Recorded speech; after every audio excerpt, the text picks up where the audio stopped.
7 September पिवळी या ठिकाणी पुणे सासवड या ठिकाणी आद्य क्रांतीवीर राजे उमाजी नाईक यांची सरकारी जयंती साजरी झाली। त्या जयंतीला त्या महाराष्ट्राचे मुख्यमंत्री आदरणीय देवाभाऊ उपस्थित होते। लाखोच्या संख्येने समाज त्या ठिकाणी जमा झाला आणि खऱ्या अर्थानं त्या ठिकाणी आपण एक 9 मागण्या आपल्या ज्या स्वातंत्र्य काळानंतर ज्या होत्या त्या देवाभाऊच्या काळामध्ये त्या पूर्ण झाल्या आणि म्हणून मुख्यमंत्री सन्मान यात्रा आपण चालू करण्याचं त्या ठिकाणी निर्णय घेतला। त्या रथाचं उद्घाटन देवाभाऊ आणि त्या याच्यामध्ये आपण आज पुणे जिल्ह्यातून आज सोलापूर जिल्ह्यामध्ये 3 दिवस आपण आहे। उद्या सांगली जिल्ह्यामध्ये आपण एंटर होतोय आणि त्यानंतर कोल्हापूर जिल्हा, सातारा जिल्हा, नाशिक जिल्हा असं सर्व ठिकाणी जाऊन आपण त्या ठिकाणी आपल्या मागण्यांच्या संदर्भात व देवाभाऊने आपल्याकरता काय केलेलं आहे हे सर्व आपण त्या ठिकाणी मांडणार आहे।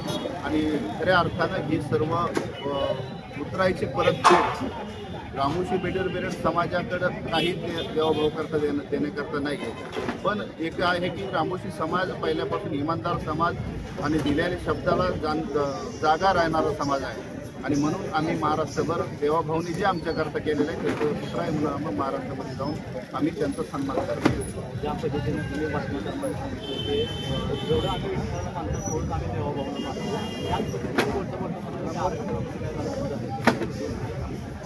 नाही, याच्यामध्ये मी आपल्याला हे सांगतो की देवाभाऊनी जे शब्द दिले होते ते शब्द त्यांनी पाळलेले आहेत। विठ्ठलावरती जेवढे आमचा विश्वास आहे ते आमचे जसे विठ्ठलाला मानतो आम्ही त्याच पद्धतीने देवाभाऊला मानतो। देवाभाऊवरती आमचा विश्वास आहे की महाराष्ट्रामध्ये बहुजन समाजाला किंवा जे ओबीसी समाज आहे त्या समाजाला जे आरक्षण मिळालं होतं किंवा जे आरक्षण आहे किंवा येणाऱ्या काळामध्ये जिल्हा परिषद, पंचायत समिती, जे नगरपालिका, ग्रामपंचायत जे आम्हाला भीती वाटत आहे की आमचा अधिकार कोणीतरी घ्यावा नाही, पण तो अधिकार आमचा कोणी घेऊ शकत नाही। देवाभाऊ त्या ठिकाणी भक्कम आहे। देवाभाऊने ज्या शब्द दिले ते शब्द पूर्ण केलेले आहेत आणि म्हणून या महाराष्ट्रामध्ये आपल्या माध्यमातून ओबीसी समाजाला एवढंच सांगत की आपण काळजी करू नका, जे आहे ते आपल्या ताटातलं त्यांनी कुणाला दिलेलं नाही, आपल्या ताटातलं जे आपल्या ताटातच आहे आणि दुसऱ्याला जे दिलेलं आहे त्याच्याशी आपल्याला काय मतलब आहे की त्यांचं त्याला लकलाप, पण आपल्या ताटातून त्यांना दिलं नाही। येणाऱ्या काळामध्ये आपलं राजकीय आरक्षण सुद्धा कोणी ओढून घेऊ शकत नाही। आपण ओरिजिनल ओबीसी आहे आणि त्यामध्ये ओरिजिनल ओबीसीला सरकारला त्या ठिकाणी मान सन्मान देणं गरजेचं आहे, द्यावाच लागणार आहे।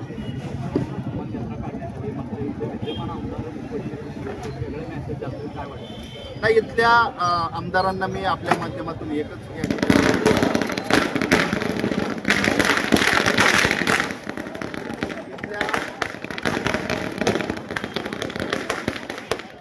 इथल्या आमदारांना मी आपल्या माध्यमातून एकच या ठिकाणी सांगणार आहे की आपण पहिल्यांदा मला वाटतं 6 महिन्याचं इलेक्शन होतं त्यावेळेस आपण 2,500 का 2,000 निवडून आले। या ठिकाणी 7,000 मतदान रामोशी समाजाचं आहे। त्यावेळेस देवाभाऊने आदेश केल्याप्रमाणे आपण सर्व समाज त्यांच्या पाठीमागे उभा केला। आत्ताही 4 का 5,000 6,000 मतांनी ते निवडून आले। या ठिकाणी निर्णायक मतदान आमचं आहे। आपण या ठिकाणी येणं गरजेचं होतं, आपण नाही आलं तर प्रतिनिधी आपला येणं गरजेचं होतं। त्यामुळं आपण इथून पुढच्या काळामध्ये काळजी घ्या, आपण त्याच्यामध्ये हे करा की आम्ही त्याच्यात जर आम्हाला जो सन्मान देईल आपल्या भूमीमध्ये आलेलो आहे, आम्ही नुसतं रामोशी आलो असतो तर ठीक आहे, पण या ठिकाणी ह्या महाराष्ट्राचे मुख्यमंत्री आदरणीय देवाभाऊची या ठिकाणी आम्ही सन्मान यात्रा घेऊन आपल्या मतदारसंघामध्ये आलो आहे। आपलं राहणं गरजेचं होतं। इथून पुढच्या काळामध्ये काळजी घ्या, नाहीतर आम्हाला त्या ठिकाणी आपल्याबाबत चांगला विचार करावा लागेल।